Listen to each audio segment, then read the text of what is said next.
Chapter 18. An Arrest. The state trooper revved up his car and raced along the roadway toward the fleeing giant. The huge man turned his head. Realizing he was being pursued, the suspect turned away from the road and darted into the development. "We mustn't let him get away," Nancy cried out. As the trooper stopped the car, she jumped out. Together, she, the police officer, and Ned tore after the big man.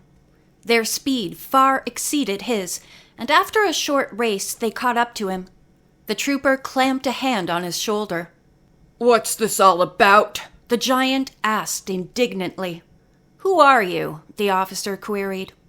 "My name's Nat Banner, and I used to be a strong man in the circus.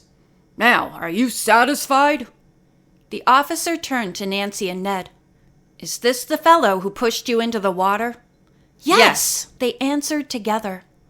The trooper addressed the man again. "These young people might have drowned," he declared. "Did you attack them?" Banner looked sullen. "I never saw these folks before in my life. Besides, I don't know what you're talking about. I didn't push anybody into the water." When Nancy and Ned continued to insist that their identification was correct, the suspect said, "I was nowhere near the water. I can prove it by Mr. Wright." He looked off in the distance. "Here he comes now." When the owner of the high-rise construction company joined the group, he asked what the trouble was. The giant whined, "These folks are saying I pushed him into the river. I never did any such thing. I wasn't near the water. You know that, don't you, Mr. Wright?" "Of course you weren't. You were with me until just a few minutes ago," Mr. Wright said.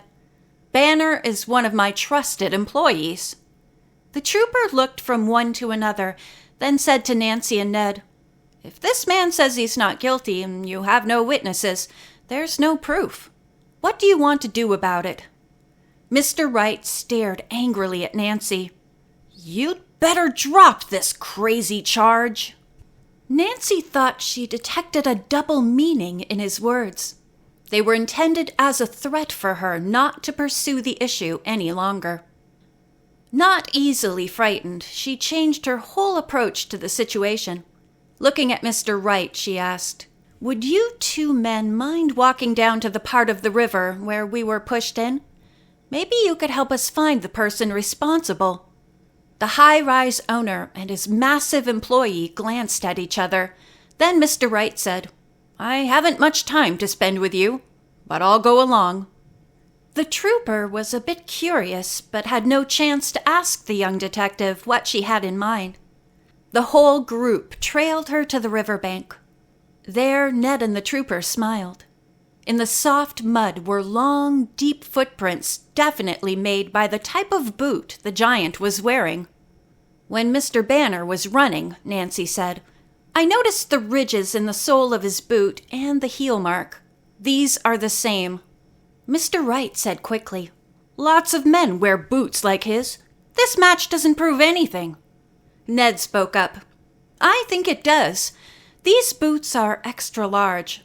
The depth of the last two prints near the river indicates that the person standing here had to sink his full weight in order to push one or two heavy objects into the water."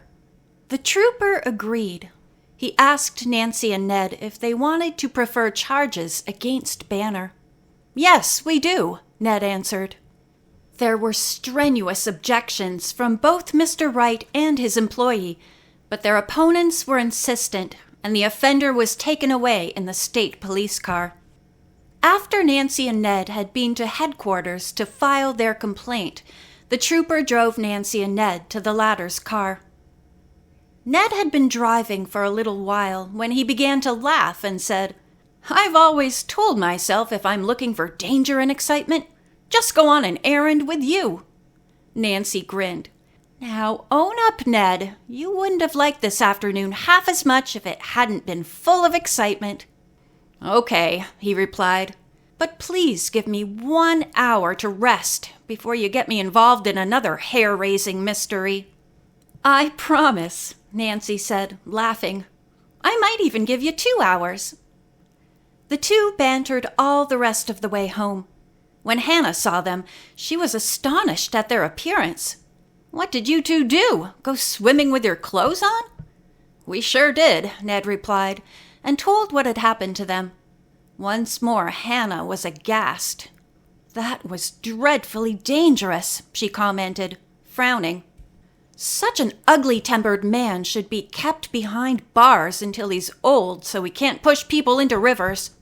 Nancy and Ned smiled. They loved the intenseness of Hannah's loyalty. Ned, chuckling, told the housekeeper he was beginning to agree that somebody had put a double jinx on Nancy and himself. "If I were superstitious," said Hannah, "I could well believe that. First you both came down with ornithosis, then somebody flings you into a river." Ned sighed. 3 times is out. I wonder what the next jinx will be. "Well, I certainly hope this is the end," Hannah stated firmly. "By the way, I was reading something interesting the other day. Did you know that certain primitive people regarded their names as an integral part of their souls? To protect themselves from witchcraft, they kept their real names secret. They believed that no one could jinx them while they were using a fictitious name." Nancy and Ned said they had never heard about this, though many of the common superstitions were familiar to them. "I like the one about a person's left shoulder being the bad side of him," Nancy remarked. "That's why someone, seeing a new moon for the first time over his left shoulder, throws salt over that shoulder to reverse any bad luck it might bring." Ned said he preferred the one about a person carrying a rabbit's left hind foot for good luck. "I see one dangling now and then in a person's car." Then he asked, his eyes twinkling, "Knocking on wood is supposed to bring bad luck.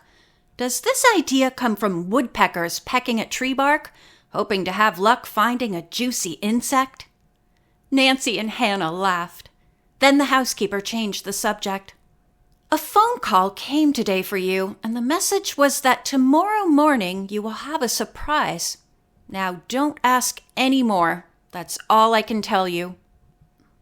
It was not until mid-morning the next day that they found out what it was all about.